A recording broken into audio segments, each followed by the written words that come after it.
ನನ್ನ ಹೆಸರು ಶ್ರೀಧರ್ ಕೆ ಅಂತೇಳಿ. ನಾನು ಗುಲ್ಬರ್ಗದಿಂದ ಬಂದಿದ್ದೇನೆ ಇಲ್ಲಿ. ನಾನು ಮೊದಲನೇ ಬಾರಿ 2020ನೇ ಇಸ್ವಿಯಲ್ಲಿ ಇಲ್ಲಿ ವಿಸಿಟ್ ಕೊಟ್ಟಿದ್ದೆ. ಆವಾಗ ಇಲ್ಲಿ ಆ, ಆ, ಬರೀ ಒಂದು 10-15 ಪಿರಮಿಡ್ ಇದ್ವು. ಹಾಗೆ ಇಲ್ಲಿ ಡಾರ್ಮಿಟ್ರಿ ವ್ಯವಸ್ಥೆ ಇರಲಿಲ್ಲ. ಅದರ ಒಂದೇ ಒಂದು ಅತಿಥಿ ಭವ ಜಾಗ ಇತ್ತು.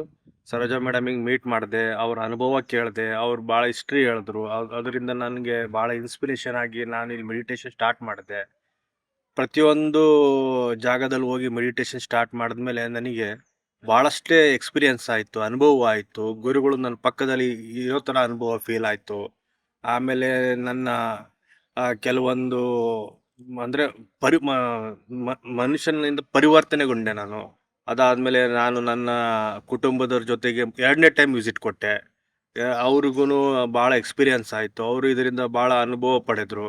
ಆಮೇಲೆ ನಾವೇ ಯಾಕೆ ಸೋಷಿಯಲ್ ಸರ್ವಿಸ್ ಮಾಡಬಾರ್ದು, ನಾವೇ ಯಾಕೆ ಒಂದು ಪಿರಮಿಡ್ ಸೆಂಟರ್ ಓಪನ್ ಮಾಡಬಾರ್ದು ಅಂತ ತಿಳ್ಕೊಂಡು ನಾವೇನು ಮಾಡಿದ್ವಿ, ಗುಲ್ಬರ್ಗದಲ್ಲಿ ಒಂದು ಪಿರಮಿಡ್ ಸೆಂಟರ್ ಓಪನ್ ಮಾಡಿದ್ವಿ.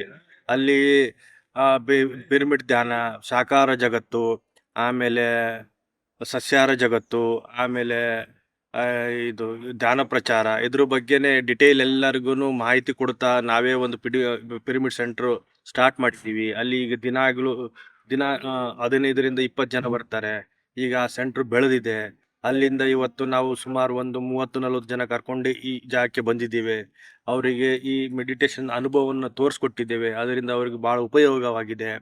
ಇದು ಭಾಳ ಉಪಯುಕ್ತವಾದ ಜಾಗ. This is an energy centre. ಇಲ್ಲಿ ಎಲ್ಲರೂ ಬರಬೇಕು, ಇದರ ಅನುಭವ ಪಡಿಬೇಕು ಅನ್ನೋದು ನಮ್ಮ ಉದ್ದೇಶ.